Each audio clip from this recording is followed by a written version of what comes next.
হ্যাঁ, ইতিহাস শুনুন, না আগামী দিন বড় কঠিন হয়ে যাবে। দেখলেন না এই কদিন আগে ট্রেনে চাপা চাপ চাপা চাপ চাপা চাপ করে মারছে, মুখ ভর্তি দাড়ি, ৬০-৭০ বছর মুরব্বী বাপকে মারছে কে? একটা 18-20-22 বছরের হালকা বয়সের মেয়ে মারছে, চাপাং চাপাং করে মারছে। কি জন্য মারছে? নাকি আমার শরীরের বিশেষ অঙ্গের ফটো তুলছিল। আমি বছর 3 আগে বলেছিলাম, হঠাৎ করে তোকে বলবে চোর, চোর বলেই মারবে। আমার রস শুনেছেন কি জানি না, মানে এত ডিপ আর বলিনি, ইশারা ছিল এইদিকেই, কিন্তু এত ডিপ বলিনি কেন, মায়ের জাতদের নিয়ে তো বেশি খুলে বলা যায় না। কথা বুঝে আসছে তো?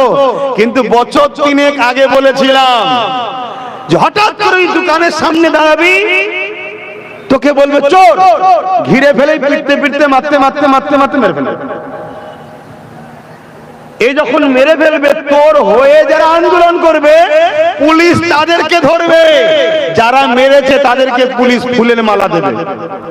বছর 3 আগে বলেছি না বলিনি? একটু সরাসরি দেন যারা শুনেছেন, বলেছি না বলিনি?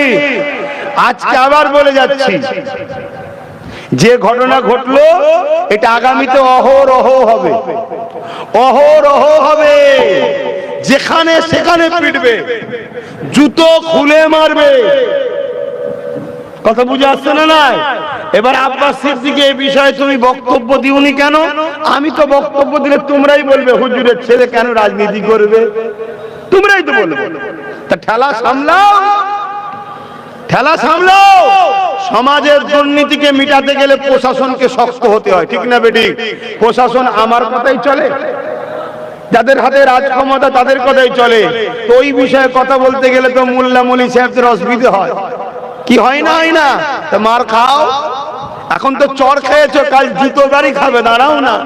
80 বছর হও, 90 বছর হও, গাল পেতে দিও, মাঠটা চুপচাপ খেয়ে নিও, নাই ট্রেন থেকে ফেলে দেবে। আমার কথা ভাবে একটু খারাপ লাগবে, কাল আমার বিরুদ্ধে হয়তো অনেকে আবার বাইট দেবে, দিতে পারে। এতে আমার আগেও কোনো যায় আসে না, আজও কোনো যায় আসে না, ভেতরটা জ্বলছে তাই বলছি। তোমরা আমার কথা তো শুনলে না, কথা বুঝে আসছে তো? যে কোন কথা বলতে গিয়ে চলে যাচ্ছি, হতভাগা আকবর।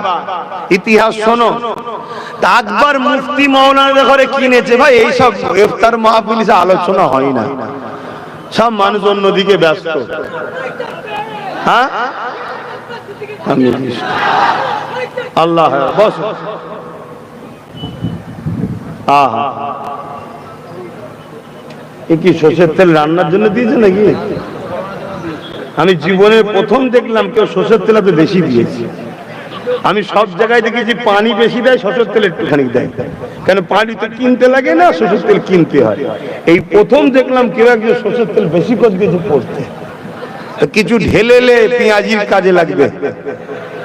আরে আমরা বাপ বেটা একটু আনন্দ করছি, কারো অসুবিধা হচ্ছে নাকি? কেন আমাদের সাথে আমাদের লোকেরাই থাকে। কাতার তো ভাগ হয়ে গেছে, ঠিক না বেটি? কাতার তো ভাগ হয়ে গেছে নাকি? মুনাফিকদের কাতার আলাদা, আমাদের কাতার আলাদা। কি